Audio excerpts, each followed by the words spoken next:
accept that not being in relationship is not the end of the world. Having girlfriend and a boyfriend is not must. It's not a condition of your survival. It's just something that we want. See, there's a lot of difference between I want you and I need you. I need a relationship. It almost sounds like I need it for my survival. That's not true. What is relationship at the core of it? It's also a habit that has been built over a long period of time. So let's say if I'm in a relationship for 3 years, it's everyday habit of being with that person.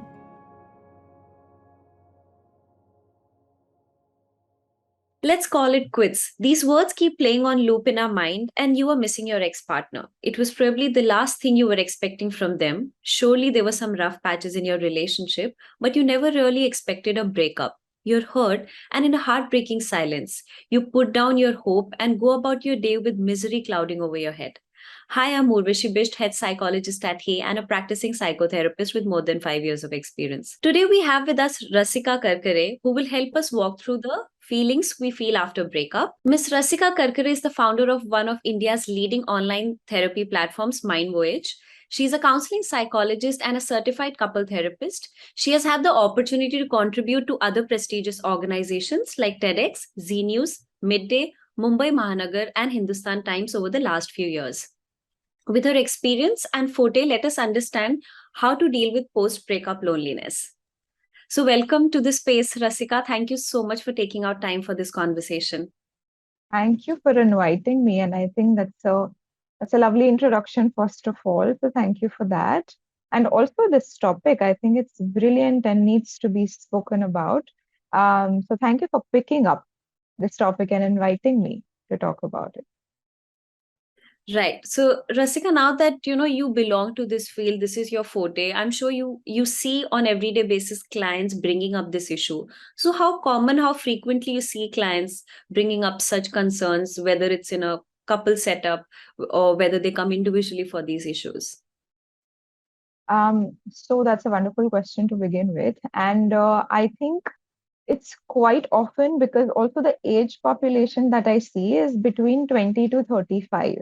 And I have been working since last 4 years with couples and individuals as well. What happens is when they come with this issue, it's most of the times also happens that they will come with a relationship issue, but relationships are the mirror of yourself. When you are in any relationship, you get to know so many things about yourself. It's a self awareness process in itself because you're dealing with a person, you're getting to know about your fears, your own insecurities, your own skills of maintaining and managing the relationship. Because it's work at the end to maintain and sustain a healthy, meaningful relationship, right? So they get to know a lot about themselves, and I think that also needs to be worked upon. So in that way, it's a great way to go about it. And how would you categorize, or what kind of characteristics would define that a person is going through post breakup loneliness? Because loneliness in itself can be a mental health concern that all of us, at some point or the other in our life, we can surely understand it from a clinical perspective also, or in general, how people experience. So, post breakup loneliness, how do we differentiate it from the other loneliness that we experience? Correct. So loneliness, as a emotion, as a concept, it's very common symptom to go through after any sort of loss. May that be um, may that be a loss of romantic relationship, loss of loved one, loss of pet, any significant connect that you feel with anyone, and they're not part of your life anymore. The loneliness is something that you're definitely going to feel, and that does happen post breakup as well. So, if we speak about emotional characteristics, that can be met with a lot of um, sense of emotional, overwhelming feelings, a lot of sadness, lot of because what is relationship at the core of it? It's also a habit that has been built over a long period of time. So let's say if I'm in a relationship for 3 years, it's everyday habit of being with that person. It's everyday Yes. habit of maybe waking up and sending a small good morning message or sleeping with a good night message and the shared activities that are done together. So when that is not there, there's so much of void and emptiness that's felt, and suddenly there's so much of time at your hand. So then that is met with a lot of sadness, a lot of hopelessness, helplessness. And if the relationship ending is quite sudden, it's abrupt, it's not mutually done, then that can also be met with a lot of anger, a lot of questioning, a lot of self doubt, self blame. What did I do wrong? Where did I go wrong, for this to end? So a lot of self-demeaning thoughts like that Right. can also crop up because of that loneliness that you're feeling. And if we speak about behavioral characteristics, all of the above things that we spoke about emotionally, that can lead Right. to, that urge that you may feel of filling that void then. And then Mm. that leading to immediately jumping on dating apps or being in a rebound relationship is what we call it. And I think that's a very huge red flag because we are trying to do that to mask that loneliness that you're feeling. It's quite overwhelming to be in Right. that phase.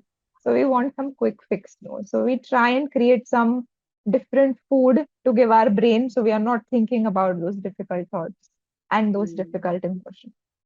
All right. So I hear, something that I caught from your response was that very interesting comparison that you made about losing a relationship or losing a loved ones. I think the loss is in both the scenarios, and the person experiences the same emotions with that loss, whether it's losing the person, I'm experiencing loneliness at that time. And when I have missed a person in my relationship and I have, after breaking up, I'm also lonely, even in that Mm. case.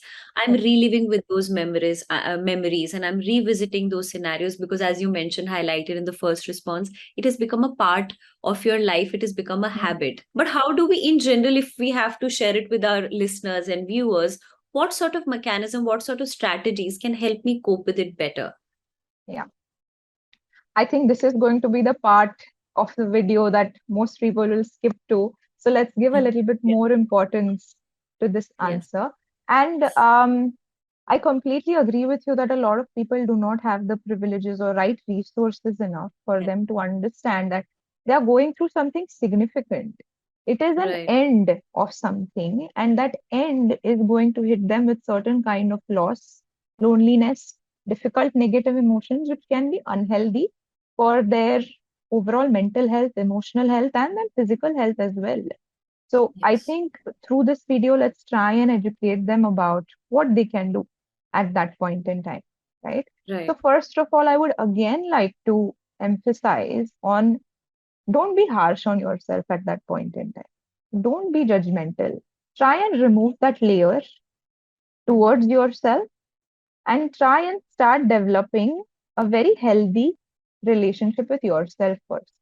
You've been in a relationship with another person, right? And that must have taught you so many things about yourself. So try and look inwards with all the time that you have in hand now. You must have realized so many things about yourself. Try to work on that. Try to work on that in a sense that if I have understood that maybe I lacked in communication, I could have communicated better at certain times. Try and learn them. It's better late than never, so that the next relationship that comes along, you will do the 50% of efforts from your end, which are more healthy, more productive, and that you Yes. have come out stronger from this earlier experience. Every relationship is an opportunity. I believe that you will take something from. Of course, there is an end and that's negative, but we can look at the positives of it as well. So the first thing, try and build that relationship with you. Because what happens is that through relationships, people also tend to get emotionally dependent. If I have my partner who's available 24/7 for me, it's the Right. easiest thing to do to go to him or her. If I'm feeling emotionally overwhelmed, I will not Mm. sit with those emotions, right? I will just very impulsively pick up the phone, try and call, and just vent out. Not saying Right. that it's unhealthy. You do it. You deserve to do that. Partner is for that. But you never will do that by yourself. So just that skill is not built in you as an individual, right? So this can be the good time for you to understand what are the skill deficits that I do have.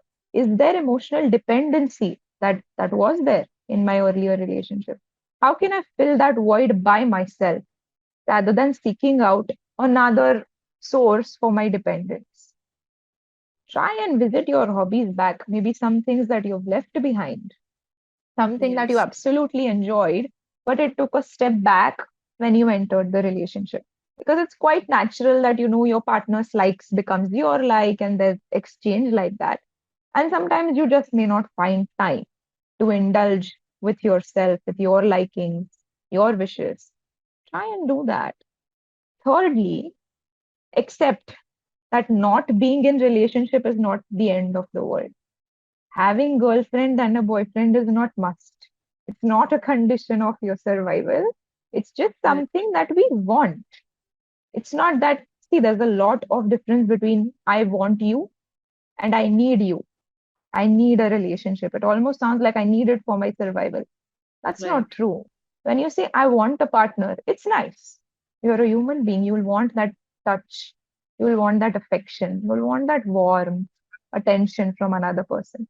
Take it, but take it in a healthier way, not in the ways of dependency. So when you are alone, productive, emotionally healthy, then you contribute that better half to your full relationship that's to come next. And then build your support systems. When we are in relationship, that becomes a whole world. And sometimes the other relationships will take a back seat. That's Yes. not nice. We need to kind of build a balance to keep all of our relationships in intact. So when there is need, it's nice to fall back on other people as well. And I'm sure if these are healthy relationships, they will be there for you. So these Right. can be your safe spaces, support systems to go to.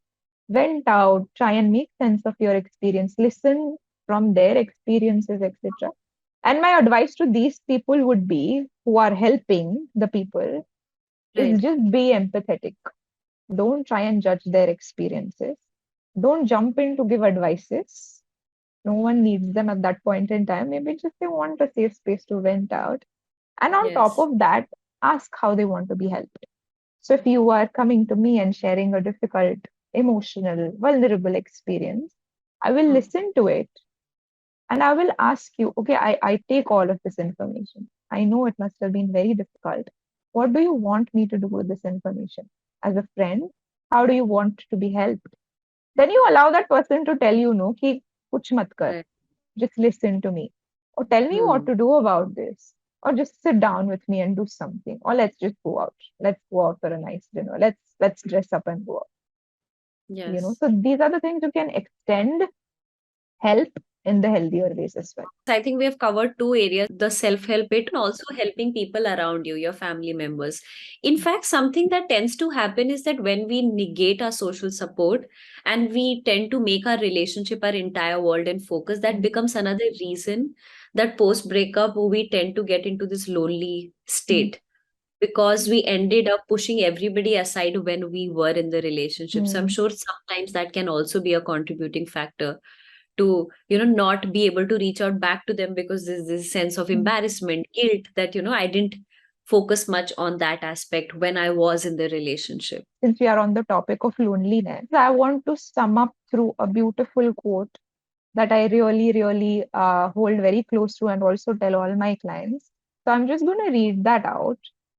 It Yes. goes like, you come home, make some tea, sit down in your armchair, and all around there is silence. Now everyone decides for themselves whether it is solitude or is it loneliness. So what this quote tells us is that when you follow through this whole process, you will start looking at that alone time or the time with Yes. yourself, not as loneliness that has come post any loss, but actually a Right. time of solitude, which I am able to enjoy. My company is something I'm able to enjoy, and I think that's the healthiest transition that you can go through, and it's beautiful to witness as a therapist as well. How lovely. I think that acts as that silver lining in that difficult crisis period where we can't really see a hope. But that note, that quote, I think adds that hopeful feeling in us listeners to the listeners. And in fact, when I'm listening to you, I think surely that's really great. And I think sounds like a great note to conclude our conversation today. Thank you so much, Rasika, for taking our time for the conversation. It was Most lovely. welcome. Most welcome. Thank you so much. Thank you.